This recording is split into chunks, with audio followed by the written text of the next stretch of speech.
بسم الله الرحمن الرحيم. الحمد لله رب العالمين، والصلاة والسلام على أشرف الأنبياء والمرسلين وعلى آله وأصحابه أجمعين ومن تبعهم بإحسان إلى يوم الدين. أما بعد. عزیز بھائیو اور دوستو، پچھلے درس میں ہم نے باب نمبر 5 شروع کیا تھا، اور وہ باب ہے باب الغسل من الجنابہ، جنابت کی وجہ سے غسل کرنے کا بیان۔ اس باب میں ہم نے 3 احادیث پڑھی تھیں، جن میں رسول اکرم صلی اللہ علیہ وسلم کے غسل جنابت کی کیفیت اور اس کا مسنون طریقہ بیان کیا گیا ہے۔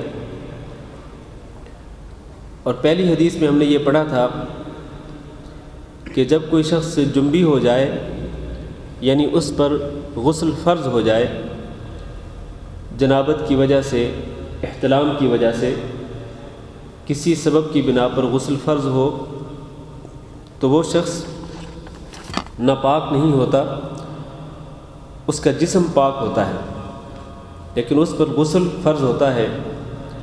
اور غسل فرض ہونے کی جو غسل فرض کی جو کیفیت ہے، اس کا جو طریقہ کار ہے، وہ ہم نے رسول اکرم صلی اللہ علیہ وسلم کی 2 حدیثوں کی روشنی میں پڑھا تھا۔ اب ہم اس سے اگلی حدیث پڑھتے ہیں۔ عن عبد الله بن عمر ان عمر بن الخطاب رضی اللہ عنہ قال یا رسول اللہ ایرقد احدنا وهو جنب؟ قال نعم اذا توضأ احدكم فليرقد۔ عبداللہ بن عمر رضی اللہ تعالیٰ عنہ سے روایت ہے کہ حضرت عمر بن خطاب رضی اللہ تعالیٰ عنہ نے کہا، یا رسول اللہ، اے اللہ کے رسول، ایرقد احدنا، کیا سو سکتا ہے ہم میں سے کوئی شخص، وہو جنب، اس حال میں کہ وہ جنبی ہو؟ یعنی ہم میں سے کوئی شخص جب جنبی ہو تو جنابت کی حالت میں کیا وہ سو سکتا ہے؟ یہ سوال کیا کس صحابی نے؟ حضرت عمر بن خطاب رضی اللہ تعالیٰ عنہ نے۔ اب نبی کریم صلی اللہ علیہ وسلم کا جواب ملاحظہ کیجئے۔ قال، آپ نے فرمایا، نعم، ہاں، غسل جنابت جب فرض ہو جائے تو اس کی حالت میں، یعنی جنابت کی حالت میں آپ سو سکتے ہیں، لیکن اس کی شرط ہے، اذا توضأ احدکم فلیرقد، جب وضو کر لے تم میں سے کوئی شخص تو وہ سو سکتا ہے، وہو جنب، اس حال میں کہ وہ جنبی ہو۔ اب یہ جو حدیث ہے، اس میں عبداللہ بن عمر رضی اللہ تعالیٰ عنہ اپنے والد گرامی کا ایک سوال بیان کرتے ہیں، عبداللہ بن عمر بن خطاب۔ تو عبداللہ بن عمر جو ہیں وہ اپنے والد عمر بن خطاب رضی اللہ تعالیٰ عنہ کے متعلق روایت کرتے ہیں کہ انہوں نے سوال کیا رسول اکرم صلی اللہ علیہ وسلم سے کہ ہم میں سے کوئی شخص جب جنبی ہو، یعنی اس پر غسل فرض ہو چکا ہو، تو کیا وہ جنابت کی حالت میں سو سکتا ہے؟ سوال بڑا وجیح تھا، بڑا معقول سوال تھا کہ اس حالت میں سو سکتے ہیں یا ضروری ہے کہ پہلے غسل کریں پھر سوئیں؟ تو رسول اکرم صلی اللہ علیہ وسلم کا جواب جو ہے وہ بالکل واضح تھا۔ اس سوال کے جواب میں آپ نے فرمایا کہ ہاں، سو سکتے ہیں، لیکن جب وضو کر لیں، جنابت ہونے کے بعد، غسل فرض ہونے کے بعد سو سکتے ہیں، غسل بعد میں کر لیں، پہلے سو لیں، لیکن شرط یہ ہے کہ جب سونے لگے تو وضو کر لیں۔ تو اس سے معلوم یہ ہوتا ہے کہ جب کوئی شخص جنابت کی حالت میں ہو، اس پر غسل فرض ہو چکا ہو کسی بھی سبب کی بنا پر، تو اب اس کے بعد اگر وہ سونا چاہتا ہے تو اس کے لیے ضروری ہے کہ وہ پہلے وضو کرے اور اس کے بعد وہ سوئے، کیونکہ رسول اکرم صلی اللہ علیہ وسلم نے اسی بات کا حکم دیا ہے۔ اور آپ کو معلوم ہے کہ جس گھر میں جنبی ہو اس میں اللہ رب العزت کی رحمت کے فرشتے داخل نہیں ہوتے، تو کم از کم اتنا ضرور کرنا چاہیے کہ وضو کر لیں اور پھر سو جائیں۔ اس سے کیا ہوگا؟ طہارت صغریٰ آپ کو حاصل ہو جائے گی، طہارت کبریٰ حاصل نہیں ہوگی۔ طہارت صغریٰ سے مراد وضو ہے اور طہارت کبریٰ سے مراد غسل ہے۔ طہارت کبریٰ تو آپ کو حاصل نہیں ہوگی جب تک کہ آپ غسل نہیں کریں گے، لیکن کم از کم طہارت صغریٰ آپ کو حاصل ہو جائے گی، آپ وضو کر لیں گے تو اس کے ساتھ وہ جو فرشتوں کا گھر میں آنا ممنوع ہو چکا تھا آپ کی جنابت کی وجہ سے، غسل فرض ہونے کی وجہ سے، وہ ممانعت ختم ہو جائے گی، وہ رکاوٹ ختم ہو جائے گی اور فرشتے آپ کے گھر میں داخل ہو سکیں گے۔ کیونکہ رسول اکرم صلی اللہ علیہ وسلم کے ارشاد گرامی ہے، البیت الذی فیہ جنب لا تدخلہ الملائکہ، جس گھر میں جنبی ہو تو اس میں فرشتے داخل نہیں ہوتے ہیں۔ اسی طرح جس گھر میں کتا ہو تو اس میں فرشتے داخل نہیں ہوتے ہیں۔ اسی طرح جس گھر میں تصویریں لٹکی ہوئی ہوں، نمایاں طور پر رکھی ہوئی ہوں، تو اس گھر میں بھی فرشتے داخل نہیں ہو سکتے ہیں۔ تو جب کوئی شخص جنبی ہو کسی گھر کے اندر، چاہے وہ مرد ہو چاہے وہ عورت ہو، دونوں کے لیے یہ بات ہے، تو جنبی ہونے کے بعد اب فرشتوں کا آنا تو بند ہو گیا، فرشتوں کے لیے رکاوٹ پیدا ہوگی، ممانعت پیدا ہوگی۔ لیکن اس رکاوٹ اور اس ممانعت کو ختم کرنے کے لیے ایک تو یہ ہے کہ آپ غسل کر لیں، طہارت کبریٰ حاصل کر لیں، لیکن اگر آپ غسل نہیں کرتے ہیں تو کم از کم طہارت صغریٰ ضرور حاصل کر لیں، اور وہ ہے وضو۔ تو اس کے بعد وہ رکاوٹ ختم ہو جائے گی اور وہ رحمت کے فرشتے جو ہیں وہ اس گھر کے اندر داخل ہو سکیں گے۔ خلاصہ یہ ہے اس حدیث کا کہ غسل جنابت کے فرض ہونے کے بعد سو سکتے ہیں بشرط یہ کہ وضو کر لیں۔ اگلی حدیث عن ام سلمة رضی اللہ عنہا زوج النبی صلی اللہ علیہ وسلم قالت جاءت ام سلیم امرأة ابی طلحة الى رسول اللہ صلی اللہ علیہ وسلم فقالت یا رسول اللہ ان اللہ لا يستحيي من الحق فهل على المرأة من غسل اذا هي احتلمت فقال رسول اللہ صلی اللہ علیہ وسلم نعم اذا هي رأت الماء۔ ام سلمہ رضی اللہ تعالیٰ عنہ جو کہ نبی صلی اللہ علیہ وسلم کی زوجہ ہیں، ان سے روایت ہے قالت کہ انہوں نے کہا جاءت ام سلیم، ام سلیم آئیں۔ یہ کون ہیں؟ امرأۃ ابی طلحہ، جو ابو طلحہ رضی اللہ تعالیٰ عنہ کی بیوی تھی۔ یہ حاضر ہوئیں کن کے پاس؟ الی رسول اللہ صلی اللہ علیہ وسلم، رسول اکرم صلی اللہ علیہ وسلم کی خدمت اقدس میں حاضر ہوئی ام سلیم جو کہ ابو طلحہ رضی اللہ تعالیٰ عنہ کی بیوی تھی۔ فقالت یا رسول اللہ، اب یہ خاتون رسول اکرم صلی اللہ علیہ وسلم کی خدمت میں حاضر ہو کر سوال کرتی ہیں، کہتی ہیں اے اللہ کے رسول ان اللہ لا یستحیی من الحق، کہ بے شک اللہ رب العزت حق بات سے نہیں شرماتا، اللہ تعالیٰ حق سے نہیں شرماتا۔ فہل علی المرأۃ من غسل، تو کیا عورت پر لازم ہے کہ وہ غسل کرے؟ اذا ہی احتلمت، جب اس کو احتلام ہو، کیا عورت پر غسل کرنا ضروری ہو جاتا ہے؟ کس حال میں؟ اذا ہی احتلمت، جب اس کو احتلام ہو۔ یہ سوال کیا ام سلیم رضی اللہ تعالیٰ عنہ نے۔ فقال رسول اللہ صلی اللہ علیہ وسلم، اس سوال کے جواب میں آپ صلی اللہ علیہ وسلم نے ارشاد فرمایا نعم، ہاں، جس طرح مرد پر احتلام کی شکل میں غسل فرض ہو جاتا ہے، اسی طرح عورت پر بھی احتلام کی شکل میں غسل فرض ہو جاتا ہے۔ لیکن یہاں شرط کیا ہے؟ شرط یہ ہے کہ اذا ہی رأت الماء، جب وہ پانی دیکھ لے۔ یہاں ماء سے مراد، ویسے تو الماء کا معنی پانی ہی ہے، آپ جانتے ہیں، لیکن یہاں الماء سے مراد خاص پانی ہے جس کو منی کہا جاتا ہے، کہ جب وہ عورت منی کے اثرات کو دیکھ لے اپنی آنکھوں سے یا ہاتھ وغیرہ سے، اس کو محسوس ہو کہ منی خارج ہو چکی ہے، نکل چکی ہے، تو پھر اس پر ضروری ہے کہ وہ غسل کرے۔ اب دیکھیے یہ جو حدیث ہے، اس حدیث میں حضرت ام سلیم رضی اللہ تعالیٰ عنہ کا ایک سوال ہے، اور یہ ام سلیم رضی اللہ تعالیٰ عنہ جو ہے یہ ایک عظیم خاتون تھی۔ رسول اکرم صلی اللہ علیہ وسلم ام سلیم رضی اللہ تعالیٰ عنہ کے پاس جایا کرتے تھے، کیونکہ ام سلیم رضی اللہ تعالیٰ عنہ نبی صلی اللہ علیہ وسلم کی بہت ہی قریبی رشتہ دار لگتی تھی، تو اس لیے آپ صلی اللہ علیہ وسلم ان کے گھر میں جایا کرتے تھے، بعض اوقات ان کے گھر میں آرام کرتے تھے، بعض اوقات ان کے گھر میں کھانا جا کے کھاتے تھے۔ اور وہ حدیث بھی بڑی مشہور ہے کہ ایک مرتبہ نبی کریم صلی اللہ علیہ وسلم ام سلیم رضی اللہ تعالیٰ عنہ کے گھر میں گئے، وہاں پر جا کے آرام کیا، گرمی کا موسم تھا، آپ کے جسد اطہر سے پسینہ نکلا، تو جسد اطہر سے نکلنے والا جو پسینہ تھا اس کو نچوڑ لیا ام سلیم رضی اللہ تعالیٰ عنہ نے اپنے گھر میں موجود ایک چھوٹی سی بوتل کے اندر، اس پسینے کو نچوڑ لیا۔ تو کسی نے پوچھا یہ نبی صلی اللہ علیہ وسلم کا پسینہ تم نے کیوں نچوڑ کے سنبھال کے رکھا ہے بوتل کے اندر؟ تو کہنے لگیں کہ آپ صلی اللہ علیہ وسلم کا جو پسینہ ہے یہ اس قدر عظیم اور اس کے اندر اتنی زیادہ خوشبو ہوتی ہے کہ ہم دیگر خوشبوؤں کے اندر ملائیں گے اس کو تو اس خوشبو کی خوشبو جو ہے، اس خوشبو کے اندر جو ہے وہ مزید خوشبو پیدا ہوگی، اس کے اندر مزید نکھار آئے گا، مزید حسن پیدا ہوگا اور یہ خوشبو مزید اچھی ہو جائے گی۔ تو اس لیے میں نے نبی صلی اللہ علیہ وسلم کا پسینہ جو ہے وہ سنبھال کے رکھا ہے تاکہ دیگر خوشبوؤں کے ساتھ ملا کر میں اس خوشبو کو استعمال کر سکوں۔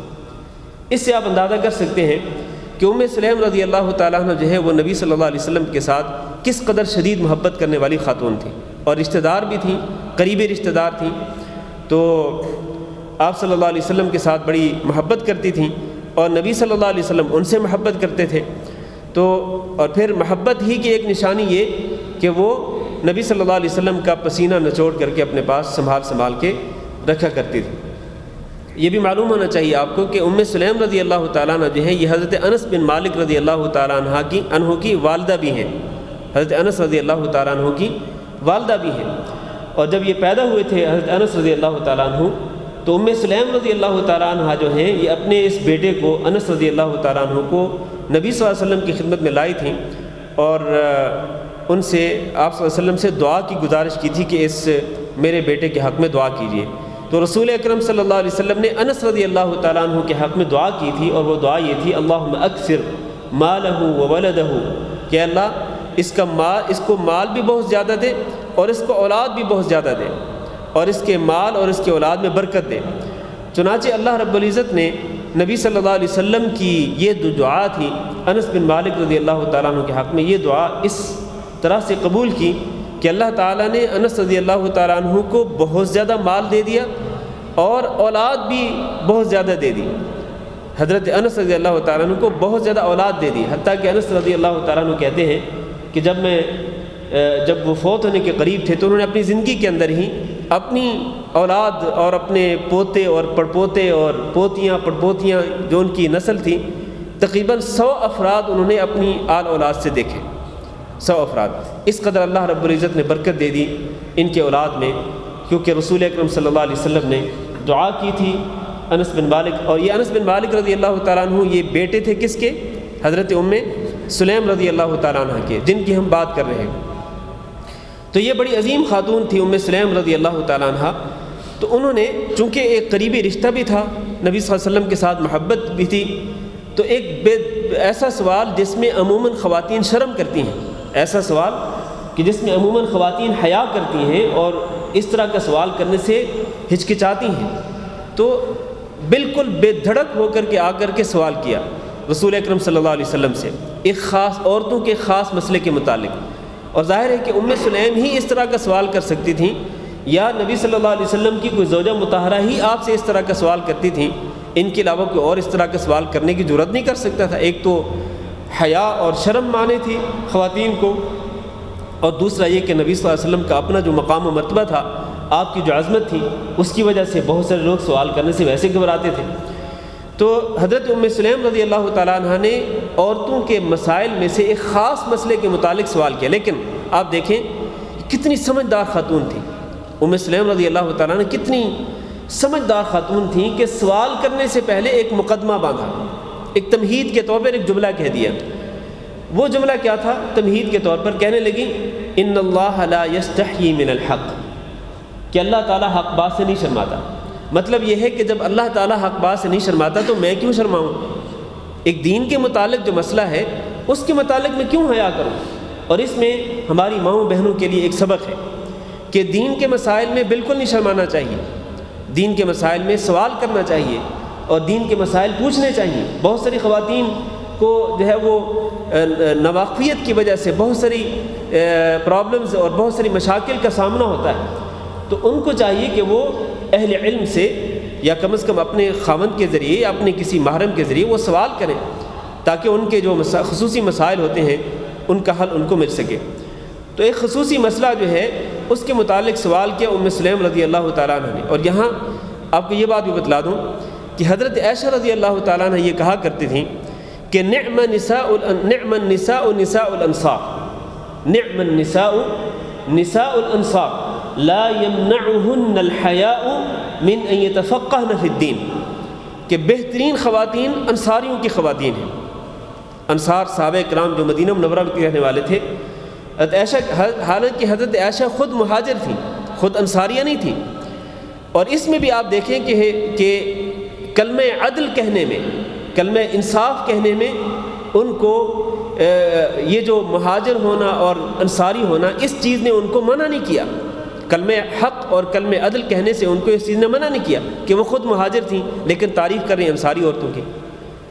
جس طرح کہ آج کل ہم دیکھتے ہیں کہ اکثر و بیشتر لوگ جو ہے وہ اپنے جیسے لوگوں کی تعریف کرتے ہیں، اپنے قبیلے اور اپنی قوم کے لوگوں کی تعریف کرتے ہیں۔ تو حضرت عائشہ رضی اللہ تعالیٰ عنہ نے اس مسئلے کے اندر مہاجرات جو خواتین تھیں، ہجرت کرنے والی جو خواتین تھیں، ان کی تعریف نہیں کی، بلکہ تعریف کر رہی تو کن کی؟ انصار کی خواتین کی تعریف کر رہی ہیں، اور کہہ رہی ہیں کہ بہترین خواتین انصاریوں کی خواتین ہیں۔ کیوں؟ خوبی کیا ہے ان کے اندر؟ خوبی یہ ہے کہ لا یمنعہن الحیاء من ان یتفقہن فی الدین، کہ ان انصاری خواتین کو حیا مانے نہیں ہوتی، شرم رکاوٹ نہیں بنتی، کس بات سے؟ ان یتفقہن فی الدین، کہ وہ دین کی سمجھ حاصل کریں، دین کے مسائل کو سمجھنے میں حیا ان کے لیے رکاوٹ نہیں بنتا، شرم ان کے سامنے مانے نہیں بنتی۔ بالکل یہی رویہ جو ہے وہ آج بھی مسلمان خواتین کو اختیار کرنا چاہیے، خصوصاً اپنے خصوصی اور ذاتی مسائل کے متعلق۔ تو کہتی ہیں ان اللہ لا یستحیی من الحق، اللہ تعالیٰ کو حق بات سے شرم نہیں آتی۔ فہل، اب یہ مقدمہ اور یہ تمہید باندھنے کے بعد اب اگلا سوال پیش کرتی ہیں، کہتی ہیں فہل علی المرأة من غسل اذا ہی احتلمت، کہ کیا عورت پر غسل کرنا فرض ہے جب اس کو احتلام ہو؟ ظاہر ہے کہ یہ خصوصی مسئلہ تھا جو جرت چاہیے تھی جس کو بیان کرنے کے لیے، تو انہوں نے یہ جرت کرتے ہوئے یہ سوال کر ہی دیا کہ جب اس طرح ہو جائے تو پھر کیا عورت پر غسل فرض ہوگا یا نہیں؟ فقال رسول اللہ صلی اللہ علیہ وسلم نعم، تو رسول اکرم صلی اللہ علیہ وسلم نے فرمایا کہ ہاں اس پر غسل فرض ہو جائے گا، اذا ہی رأت الماء، شرط یہ ہے کہ وہ محسوس کر لے یا دیکھ لے، خود منی کے اثرات کو وہ خود محسوس کر لے یا دیکھ لے، جب وہ محسوس کر لے، یقین ہو جائے اس کو کہ احتلام ہوا ہے، تو پھر اس پر غسل فرض ہو جائے گا۔ بالکل اسی طرح سے کہ جس طرح ایک مرد کو احتلام ہوتا ہے خواب کی حالت میں یا پھر بیداری کی حالت میں، اس کی منی کے قطرات خارج ہو جائیں، تو جس طرح مرد پر غسل فرض ہو جاتا ہے، اسی طرح عورت پر بھی غسل فرض ہو جاتا ہے۔ ام سلیم رضی اللہ تعالیٰ عنہ کا میں تذکرہ کر رہا تھا، تو آپ کو یہ بھی معلوم ہے کہ ان کے جو خامند جن کا ذکر یہاں پر آیا ہے ابو طلحہ رضی اللہ تعالیٰ عنہ، جب ایک مرتبہ سفر پر باہر گئے ہوئے تھے تو ان کا ایک بیٹا بیمار تھا، تو ان کی غیر موجودگی میں وہ بیٹا جو ہے وہ فوت ہو گیا۔ جب یہ واپس لوٹتے ہیں تو ام سلیم رضی اللہ تعالیٰ عنہ نے کیا کیا؟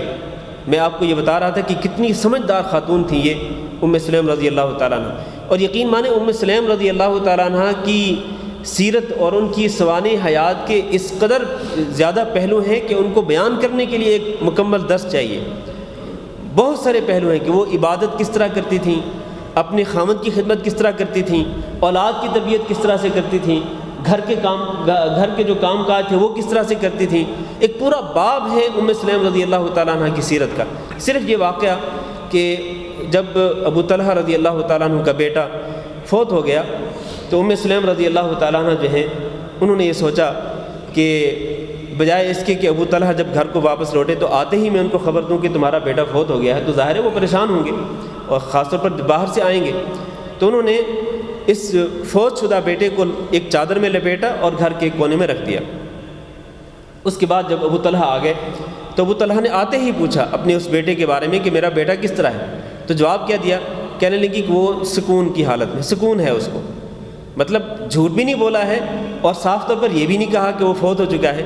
جواب اس طرح کا دیا کہ وہ جواب غلط نہیں تھا، کہ وہ پرسکون حالت میں ہے. ظاہر ہے کہ فوت ہو چکا ہے تو پرسکون حالت میں تو تھا ہی. تو اس کے بعد ام سلیم رضی اللہ تعالیٰ عنہ نے ان کے لیے زیب و زینت اختیار کی، اپنے خاوند کے لیے زیب و زینت اختیار کی. اور زیب و زینت اختیار کرنے کے بعد ان کو کھانا پیش کیا. کھانا پیش کرنے کے بعد ان کو موقع دیا کہ وہ ان سے اپنی حاجت پوری کریں. اپنے خاوند کو موقع دیا کہ وہ ان سے اپنی حاجت پوری کریں. حاجت پوری کرنے کے بعد جب انہوں نے حاجت پوری کر لی، اس کے بعد کہنے لگی ابو طلحہ تمہارا کیا خیال ہے کہ اگر کسی نے کسی کو کوئی چیز ادھار پر دی ہو اور پھر وہ جس نے کسی کو ادھار پر دی ہوئی چیز ادھار پر کوئی چیز دے رکھی ہے، اگر وہ اس سے مطالبہ کرے کہ یہ مجھے واپس کرو تو کیا یہ اس کا مطالبہ درست ہوگا؟ کہنے لگے ہاں، اس میں تو کوئی مسئلہ ہی نہیں ہے. ادھار پر اگر کسی نے کوئی چیز دی ہے اور پھر وہ مطالبہ کرے کہ میری چیز مجھے واپس کرو تو اس میں کیا مسئلہ ہے؟ تو کہنے لگی ابو طلحہ تمہارا جو بیٹا ہے نا، اللہ تعالیٰ نے ہمیں ادھار کے طور پر دیا تھا اور اللہ نے واپس لے لیا. یعنی بیٹے کی وفات کی خبر دینے کا جو طریقہ تھا، جو الفاظ تھے، جو انداز تھے، وہ آپ دیکھیں کس قدر سمجھدار خاتون تھیں اور کس طرح اللہ رب العزت نے اس خاتون کو دانائی اور حکمت دی تھی، دانش دی تھی، سمجھداری دی تھی کہ اپنے خاوند کو آتے ہی پریشان نہیں کیا، بلکہ نہایت ہی بہتر انداز کے ساتھ اور بہتر اسلوب کے ساتھ ان کو اپنے بیٹے کی وفات کی خبر دی. میں یہ واقعہ کیوں ذکر کیا میں نے؟ کیونکہ اس کا تعلق اس حدیث کے ساتھ بھی ہے. اس واقعے سے بھی یہی معلوم ہوتا ہے کہ یہ خاتون بڑی سمجھدار تھیں، دانا تھیں، اور اس واقعے سے بھی یہی ثابت ہوتا ہے کہ یہ خاتون بڑی سمجھدار تھیں اور انہوں نے رسول اکرم صلی اللہ علیہ وسلم سے عورتوں کے مخصوص مسئلے کے متعلق جب سوال کیا تو اس سے پہلے ایک تمہید باندھی اور کہا کہ اللہ رب العزت حق بات سے نہیں شرماتا ہے، لہٰذا آپ کو بھی نہیں، میں بھی نہیں شرما رہی، آپ کو بھی نہیں شرمانا چاہیے اور مجھے صاف صاف جواب دیں جس مسئلے میں آپ سے سوال کرنے والی ہوں. پھر رسول اکرم صلی اللہ علیہ وسلم نے صاف صاف جواب دیا کہ ہاں اگر اس طرح سے ہو تو عورت پر غسل فرض ہو جاتا ہے. اس کے بعد اگلا سوال، اگلی حدیث عن عائشة رضی اللہ عنہا قالت كنت اغسل الجنابة من ثوب رسول الله صلی اللہ علیہ وسلم فيخرج إلى الصلاة وإن بقع الماء في ثوبه وفي لفظ مسلم لقد كنت أفركه من ثوب رسول الله صلی اللہ علیہ وسلم فركا فيصلي فيه. عائشہ رضی اللہ تعالیٰ عنہ سے روایت ہے، قالت انہوں نے کہا كنت اغسل الجنابة کہ میں جنابت کے نشانات کو دھویا کرتی تھی، من ثوب رسول اللہ صلی اللہ علیہ وسلم، رسول اکرم صلی اللہ علیہ وسلم کے کپڑے سے جنابت کے اثرات کو، جنابت کے نشانات کو میں دھویا کرتی تھی. فیخرج الی الصلاۃ تو آپ صلی اللہ علیہ وسلم نماز کے لیے تشریف لے جاتے تھے. یخرجو کا معنی ہے نکلتے تھے، یعنی تشریف لے جاتے تھے نماز کے لیے. کس حال میں؟ وَإِنَّ بُقَعَ الْمَاءِ فِي ثَوْبِهِ، اس حال میں کہ پانی کے نشانات آپ کے کپڑے پر موجود ہوتے تھے، اور اسی حالت میں آپ صلی اللہ علیہ وسلم تشریف لے جاتے تھے نماز پڑھنے کے لیے. پانی کے نشانات کس وجہ سے؟ کہ آپ صلی اللہ علیہ وسلم کے کپڑے پر جو جنابت وغیرہ کے جو اثرات ہوتے، مثلا منی وغیرہ کے جو اثرات ہوتے یا اس طرح کی جو چیزیں لگی ہوتی، تو حضرت عائشہ فرماتی ہیں کہ میں ان نشانات کو دھو دیا کرتی تھی، لیکن دھونے کے بعد کپڑا سوکھنے سے پہلے ہی نبی کریم صلی اللہ علیہ وسلم اسی کپڑے کی حالت میں آپ چلے جاتے تھے نماز کی طرف، اور اس کپڑے پر ابھی پانی کے نشانات موجود ہوتے تھے. یہ حدیث کس بات کی دلیل ہے؟ یہ اس بات کی دلیل ہے کہ اگر کپڑے پر منی وغیرہ کے اثرات ہوں، منی لگی ہوئی ہو، جنابت کے اثرات موجود ہوں اور انسان اس کو دھو لے، تو دھونے کے بعد اگر اس کے اثرات کپڑے پر باقی ہوں، ابھی کپڑا خشک نہ ہوا ہو اور پانی کے اثرات موجود ہوں، اسی حالت میں اگر آپ نماز پڑھ لیں تو وہ نماز ہو جائے گی، وہ نماز ہو جائے گی، کیونکہ وہ کپڑا پاک ہو چکا. آپ نے اس کو پانی کے ساتھ دھو دیا تو وہ کپڑا پاک ہو چکا. اس کا سوکھنا ضروری نہیں ہے، اور یہ بھی ضروری نہیں ہے کہ مکمل طور پر کپڑے سے وہ اس کے اثرات ختم ہو جائیں تو پھر آپ اس کپڑے میں نماز پڑھیں. نہیں، یہ بھی ضروری نہیں. اس کے کپڑے کے اندر اگر اثرات موجود ہیں اور اسی حالت میں نماز پڑھ لیں تو کوئی حرج نہیں. بلکہ اگلی جو روایت ہے وہ آپ سنیے. فی لفظ لمسلم، مسلم شریف کی روایت میں یہ الفاظ ہیں کہ لقد کنت افرکہ، لقد کنت افرکہ، کہ میں خرج دیا کرتی تھی، خرج دیتی تھی من ثوب رسول اللہ، رسول اکرم صلی اللہ علیہ وسلم سے، یعنی آپ صلی اللہ علیہ وسلم کے کپڑے سے میں خرج دیا کرتی تھی، فرقن اچھی طرح سے خرجنا، فیصلی فیہ، پھر آپ صلی اللہ علیہ وسلم اس میں نماز پڑھتے تھے۔ اس کا معنی یہ ہے کہ اگر منی جو ہے وہ خشک ہو جاتی، سوکھ جاتی، آپ صلی اللہ علیہ وسلم کے کپڑے پر لگی ہوئی منی اگر خشک ہو چکی ہوتی، سوکھ چکی ہوتی، تو میں اس کو اپنے ناخنوں کے ساتھ یا اپنی انگلی کے ساتھ اس کو کھرچ دیتی تھی، اور پھر اسی حالت میں آپ صلی اللہ علیہ وسلم جا کر نماز پڑھتے تھے۔ یہ اس بات کی دلیل ہے، آپ جانتے ہیں کہ کھرچنے کے ساتھ ظاہر ہے کہ اس کے اثرات مکمل طور پر ختم نہیں ہوں گے، جب تک کہ اس کو پانی کے ساتھ اچھی طرح نہیں دھویا جائے گا تو اس کے اثرات ختم نہیں ہوں گے۔ تو صرف خشک منی جو ہے کپڑے پر، اس کو صرف کھرچ دینے کے ساتھ ہی وہ کپڑا پاک ہو جاتا تھا، اور رسول اکرم صلی اللہ علیہ وسلم پھر اسی حالت کے اندر جا کے نماز بھی پڑھ لیا کرتے تھے۔ یہ اس بات کی دلیل ہے کہ اگر اس طرح ہو تو اس میں کوئی حرج نہیں، اس طرح کر سکتے ہیں۔ ایک روایت کے الفاظ ہیں کہ وَإِنِّي لَأَحُكُّهُ مِنْ ثَوْبِ رَسُولِ اللَّهِ صلی اللہ علیہ وسلم يَابِسًا بِظُفْرِي، یہ ایک اور حدیث کے الفاظ ہیں جو یہاں پر موجود نہیں ہیں، کہ جب منی خشک ہو چکی ہوتی، یابس خشک ہو چکی ہوتی، تو بظفری، میں اپنے ناخنوں کے ساتھ اس کو کھرچ دیا کرتی تھی، پھر اس کے بعد آپ صلی اللہ علیہ وسلم اسی کپڑے میں جا کے نماز پڑھ لیتے تھے۔ یہاں ایک بات آپ کو بتا دوں، ایک مسئلہ، یہ جو حدیث کے الفاظ ہیں، صحیح مسلم کی روایت کے جو الفاظ ہیں کہ میں کھرچتی تھی منی کے اثرات کو ختم کرنے کے لیے ناخنوں کے ساتھ، اور پھر اسی حالت میں جا کے نماز پڑھتے آپ صلی اللہ علیہ وسلم، یہ اس بات کی دلیل ہے کہ منی جو ہے وہ پاک ہے، منی نجس نہیں ہے، منی ناپاک نہیں ہے۔ اگر نجس ہوتی، ناپاک ہوتی، پلید ہوتی تو صرف اس کو کھرچنا کافی نہ ہوتا، بلکہ اس کو دھونا بھی ضروری ہوتا۔ یہ روایت جو ہے یہ ان اہل علم کی دلیل ہے جن کے نزدیک منی ناپاک نہیں ہوتی، نجس نہیں ہوتی، پلید نہیں ہوتی۔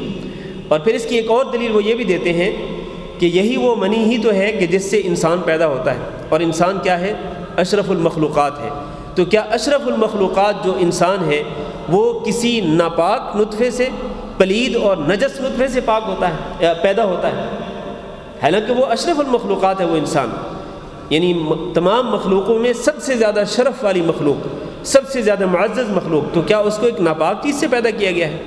پلید نطفے سے پیدا کیا گیا ہے؟ نہیں، وہ نطفہ پاک ہے، وہ نجس نہیں ہے۔ اگر وہ نجس ہوتا، پلید ہوتا، ناپاک ہوتا وہ نطفہ، تو یقیناً اس کو کھرچنا کافی نہ ہوتا، جس طرح کہ حضرت عائشہ رضی اللہ تعالیٰ عنہ اس کو کھرچ دیا کرتی تھی۔ المہم یہ ہے کہ اس میں تو کوئی شک نہیں کہ مکمل اسلام جو ہے وہ تعلیم دیتا ہے کہ مکمل طہارت ہو، صفائی ہو، اور آپ کے کپڑے جو ہیں وہ ہر قسم کی سمیل اور بدبو وغیرہ سے پاک ہوں۔ اسلام اس بات کی تعلیم دیتا ہے، پوری طہارت کا حکم دیتا ہے اسلام، اور خوشبو استعمال کرنے کا حکم دیتا ہے اسلام۔ تو ہونا یہ چاہیے کہ اگر اس طرح منی کے اثرات ہوں کپڑے پر، جسم پر، تو اس کو اچھی طرح سے دھونا چاہیے اور اس کے اثرات کو ختم کرنا چاہیے، اور پھر نماز پڑھنی چاہیے۔ لیکن اگر کبھی اس طرح ہو کہ منی کے اثرات موجود ہوں یا اس کو کھرچ دیا جائے اور پھر بھی اس کے اثرات کچھ موجود رہیں اور اسی حالت میں نماز پڑھ لی جائے، تو اس میں کوئی حرج نہیں، نماز ہو جاتی ہے، جس طرح کہ اس حدیث سے ثابت ہوتا ہے۔ واللہ اعلم۔ اگلی حدیث، عن ابی ہریرہ رضی اللہ عنہ ان رسول اللہ صلی اللہ علیہ وسلم قال اذا جلس بین شعبها الاربع ثم جهدها فقد وجب الغسل وفي لفظ لمسلم وان لم ينزل۔ اس حدیث کا ترجمہ کرنے سے پہلے میں آپ کو وہی بات جو ام سلیم رضی اللہ تعالیٰ عنہ کی بات تھی وہ آپ کو یاد دلاتا ہوں کہ انہوں نے یہ کہا تھا، ام سلیم رضی اللہ تعالیٰ عنہ نے، کہ اللہ تعالیٰ حق بات سے نہیں شرماتا، اللہ تعالیٰ حق بات سے حیا نہیں کرتا، لہذا حق بات کو بیان کرنے میں شرم نہیں ہونی چاہیے۔ اب اس حدیث کا ترجمہ، ابو ہریرہ رضی اللہ تعالیٰ عنہ روایت کرتے ہیں ان رسول اللہ صلی اللہ علیہ وسلم قال، کہ رسول اکرم صلی اللہ علیہ وسلم نے فرمایا، اذا جلس بین شعبها الاربع، جب بیٹھے کوئی بھی شخص، بین شعبها، اس عورت کی شاخوں کے درمیان، الاربع جو کہ 4 ہیں، عورت کی 4 شاخوں کے درمیان جب کوئی انسان بیٹھ جائے، ثم جہدها، پھر وہ کوشش کرے، وہاں پر اپنی طاقت صرف کرے، فقد وجب الغسل، تو اس سے غسل واجب ہو جاتا ہے۔ اور اگلی جو روایت ہے، وفی لفظ لمسلم، کہ مسلم کی روایت میں یہ ہے کہ وَإِن لَمْ يُنزِلْ، اگرچہ اس کو انزال نہ بھی ہو، اگرچہ اس کو انزال نہ بھی ہو۔ انزال کا معنی کیا ہے؟ منی کے قطرات اگرچہ خارج نہ بھی ہو، منی چاہے خارج نہ بھی ہو، تب بھی صرف عورت کی 4 شاخوں کے درمیان بیٹھنے اور وہاں اپنی طاقت صرف کرنے سے ہی غسل واجب ہو جائے گا۔ اس حدیث سے جو مسئلہ جو معلوم ہوتا ہے وہ یہ ہے کہ صرف صحبت کے آغاز پر ہی، صحبت جیسے ہی شروع ہوگی تو اس کے ساتھ ہی غسل فرض ہو جائے گا۔ ضروری نہیں کہ انزال ہو، منی خارج ہو تو پھر غسل فرض ہو، نہیں، یہ بات درست نہیں ہے، صرف ابتدا کرنے سے ہی غسل فرض ہو جاتا ہے۔ یہاں پر ایک اور بات آپ کو بتا دوں کہ شروع میں ابتدائے اسلام میں جو حکم تھا وہ کیا تھا؟ وہ یہ تھا، جس طرح کہ ایک حدیث کے الفاظ ہیں کہ انما الماء من الماء، انما الماء من الماء، کیا مطلب ہے؟ کہ پانی پانی سے ہوتا ہے۔ کیا مطلب غسل کے لیے پانی استعمال کرنا اس وقت فرض ہوتا ہے جب پانی خارج ہو۔ انما الماء من الماء، کہ غسل کے لیے پانی استعمال کرنا، یعنی غسل تب فرض ہوگا کہ جب پانی خارج ہوگا، یعنی جب منی خارج ہوگی۔ یہ حدیث پہلے تھی، ابتدائی اسلام میں یہی حکم تھا کہ جب تک انزال نہ ہو اس وقت تک غسل فرض نہیں ہوتا، لیکن بعد میں اس حکم کو منسوخ کر دیا گیا۔ اور آپ کو پتہ ہے کہ میں پچھلے درس میں نسخ پر تفصیلی بات کر چکا ہوں کہ ایک آیت کو اللہ تعالیٰ منسوخ کر دیتا ہے اور اس کی جگہ پہ دوسری آیت لاتا ہے۔ اسی طرح ایک حدیث منسوخ ہو جاتی ہے، اس کی جگہ پہ دوسری حدیث آ جاتی ہے۔ نسخ اور منسوخ ہونے کا معنی کیا؟ ایک حکم کو اٹھا لینا۔ تو اللہ کے رسول صلی اللہ علیہ وسلم نے ابتدا میں یہی حکم دیا تھا، اور اس سلسلے میں کئی احادیث آپ کو ملیں گی۔ شروع میں یہی حکم تھا کہ جب تک انزال نہ ہو، جب تک منی خارج نہ ہو، اس وقت غسل فرض نہیں ہوگا۔ لیکن یہ ابتدائی حکم منسوخ کر دیا گیا، اور بعد میں جو حکم آیا وہ یہی ہے جو اس حدیث میں ہم نے پڑھا ہے۔ وہ یہ ہے کہ جیسے ہی ابتدا ہوگی صحبت کی تو اسی کے ساتھ ہی غسل فرض ہو جائے گا، چاہے انزال ہو یا نہ ہو۔ اگلی حدیث پڑھ لیں کیونکہ تھوڑا سا ٹائم باقی ہے تاکہ یہ باب ختم ہو جائے۔ عن ابی جعفر محمد بن علی بن الحسین بن علی رضی اللہ عنہما انه كان هو وابوه عند جابر بن عبد الله رضي الله عنهما وعنده قوم فسألوه عن الغسل فقال يكفيك صاع، فقال رجل ما يكفيني، فقال جابر كان يكفي من هو أوفى منك شعرا وخيرا منك يريد رسول الله صلى الله عليه وسلم ثم أمنا في ثوب۔ وفي لفظ كان رسول الله صلى الله عليه وسلم يفرغ الماء على رأسه ثلاثا۔ قال رضي الله عنه الرجل الذي قال ما يكفيني هو الحسن بن محمد ابن علي بن ابی طالب رضی اللہ عنہ وابوہ محمد بن الحنفیہ۔ یہ حدیث جو ہے اس میں یہ ہے کہ ابو جعفر محمد بن علی بن حسین بن علی رضی اللہ عنہما یہ روایت کرتے ہیں کہ انہ کانا، کہ وہ ابوہ اور ان کے باپ، یعنی ابو جعفر جو جن کا نام محمد تھا وہ، اور ان کے والد جو کہ علی بن حسین تھے، اور یہ علی بن حسین سے مراد زین العابدین ہیں، امام زین العابدین جو کہ حضرت حسین رضی اللہ تعالیٰ عنہ کے بیٹے تھے، یہ وہ مراد ہے امام زین العابدین۔ تو ابو جعفر محمد یہ بیان کرتے ہیں کہ میں اور میرے باپ کہاں تھے؟ عند جابر رضی اللہ عنہ، جابر بن عبداللہ رضی اللہ عنہما کے پاس تھے۔ وعندہ قوم، اور حضرت جابر کے پاس کچھ اور لوگ بھی تھے۔ فسألوه عن الغسل، تو ان لوگوں نے حضرت جابر سے سوال کیا عن الغسل، غسل کے بارے میں، غسل کے بارے میں سوال کیا۔ کن لوگوں نے؟ جو کہ جابر بن عبداللہ رضی اللہ تعالیٰ عنہ کے پاس موجود تھے، اور انہوں نے جابر رضی اللہ تعالیٰ عنہ سے سوال کیا غسل کے بارے میں۔ فقال، تو انہوں نے جواب دیا، یعنی حضرت جابر نے جواب دیا، یکفیک صاع، سوال کرنے والے کو کہا کہ تمہیں 1 صاع کافی ہے، 1 صاع کافی ہے۔ اور 1 صاع کیا ہوتا ہے؟ 1 صاع جو ہے یہ ایک پیمانہ ہے، 1 صاع پیمانہ ہے، اور جس کی مقدار جو ہے وہ تقریباً 2.5 کلو ہے۔ جس طرح آپ جانتے ہیں کہ صدقۃ الفطر جو ہے وہ کتنا ہے؟ فطرانہ 1 صاع، 1 صاع جو ہے وہ اس سے چاول سے یا گیہوں سے، گندم وغیرہ سے 1 صاع جو ہے وہ فطرانہ ہے ہر شخص کی طرف سے، اس کی مقدار آج کل کے دور کے مطابق تقریباً 2.5 کلو ہوتی ہے۔ تو کہنے لگے یکفی کا صاع، کہ تمہیں غسل کرنے کے لیے 1 صاع کافی ہے۔ فقال رجل، ایک شخص نے کہا ما یکفینی، مجھے تو کافی نہیں ہوگا، 1 صاع سے میں کیسے غسل کروں؟ تو اب جابر رضی اللہ تعالیٰ نے کیا جواب دیا؟ فقال جابر رضی اللہ تعالیٰ نے کہا کان یکفی، یہ 1 صاع پانی کافی ہوتا تھا کن کو؟ من ہوا اوفا منک شعرا، اس کو کافی ہو جاتا تھا کہ جس کے بال تم سے زیادہ تھے، وخیرا منک، اور جو تم سے زیادہ بہتر تھا، یعنی یرید رسول اللہ صلی اللہ علیہ وسلم، اور ان کی مراد رسول اللہ صلی اللہ علیہ وسلم سے تھی۔ یعنی جابر بن عبداللہ رضی اللہ تعالیٰ عنہ کو جب اس شخص نے کہا کہ 1 صاع مجھے تو کافی نہیں ہوتا، 1 صاع سے میں کیسے غسل کر لوں مکمل طور پر، جبکہ میرے بال بھی بڑے بڑے ہیں، تو جابر بن عبداللہ رضی اللہ تعالیٰ نے جواب دیا کہ بھائی یہ 1 صاع جو ہے یہ اس شخص کو کافی ہو جاتا تھا جس کے بال تم سے زیادہ گہرے تھے، تم سے زیادہ گہرے تھے، اور وہ تم سے تھا بھی بہتر، اور وہ کون تھے؟ رسول اکرم صلی اللہ علیہ وسلم۔ ثم امنا فی ثوب، پھر انہوں نے ہماری امامت کی، فی ثوب، ایک کپڑے میں، وفی لفظ، اور ایک روایت میں الفاظ یہ ہے کہ کان رسول اللہ صلی اللہ علیہ وسلم یفرغ الماء، کہ رسول اکرم صلی اللہ علیہ وسلم پانی بہایا کرتے تھے علی رأسہ، اپنے سر کے اوپر، ثلاثاً، 3 مرتبہ، اپنے سر کے اوپر 3 مرتبہ پانی بہایا کرتے تھے۔ تو اس سے یہ ثابت ہوتا ہے کہ غسل کے لیے جو پانی کی مقدار ہے مسنون، وہ کتنی ہے؟ 1 صاع، 2.5 لیٹر کہہ لیں آپ، ہاں جی، لیٹر اور کلو میں فرق ہوتا ہے؟ سیم ہے، تو 2.5 لیٹر کہہ سکتے ہیں۔ تو 2.5 لیٹر جو ہے وہ پانی کافی ہو جاتا تھا غسل کرنے کے لیے، کس کو؟ رسول اکرم صلی اللہ علیہ وسلم کو۔ اور آپ صلی اللہ علیہ وسلم جب وضو کرتے تھے تو وضو میں بھی بہت کم پانی استعمال کرتے تھے، حتیٰ کہ ایک روایت میں ہے کہ 1 مد پانی استعمال کرتے تھے۔ مد جو ہے یہ بہت کم مقدار میں پانی ہوتا ہے، اور غسل کے لیے 1 صاع استعمال کرتے تھے۔ تو بہرحال خلاصہ یہ ہے کہ غسل میں پانی استعمال کرتے ہوئے فضول خرچی نہیں کرنی چاہیے، اسراف نہیں کرنا چاہیے۔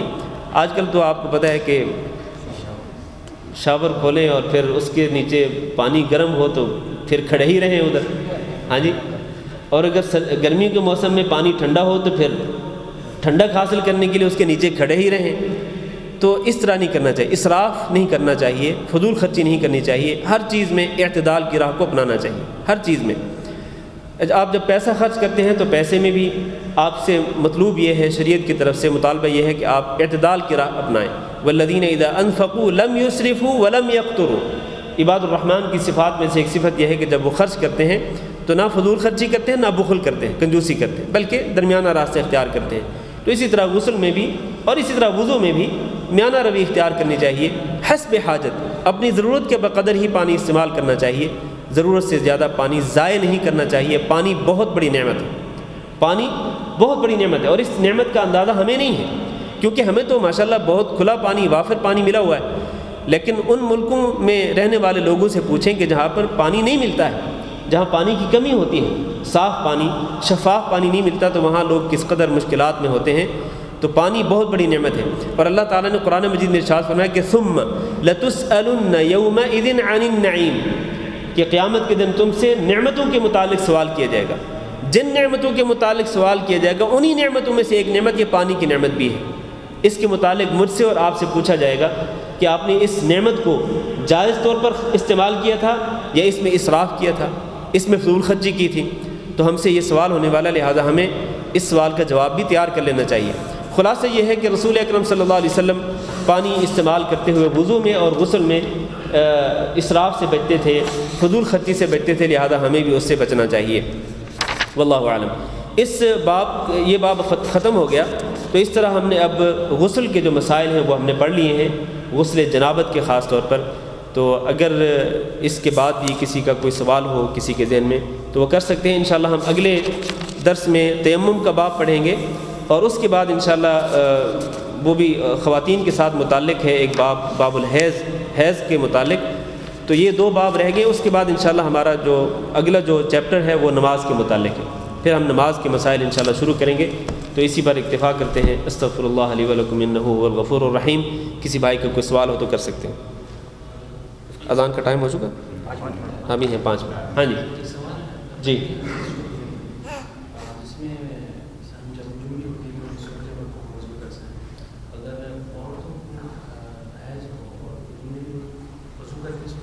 نہیں, حیض کے لیے یہ حکم نہیں ہے کہ اگر حیض ہو تو جس عورت کو حیض کا پیریڈ جو ہے وہ شروع ہو چکا ہو تو وہ اگر سونا چاہے تو وہ وضو کر کے ہی سوئے. نہیں, یہ اس کے لیے نہیں ہے. یہ صرف جنابت, ہاں جی, غسل فرض ہو جائے اگر جنابت کی وجہ سے, احتلام کی وجہ سے, تو اور وہ شخص اگر سونا چاہے, چاہے وہ مرد ہو چاہے عورت ہو, تو اس کو وضو کر کے سونا چاہیے.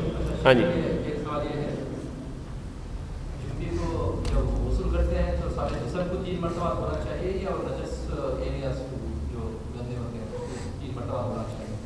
غسل میں جی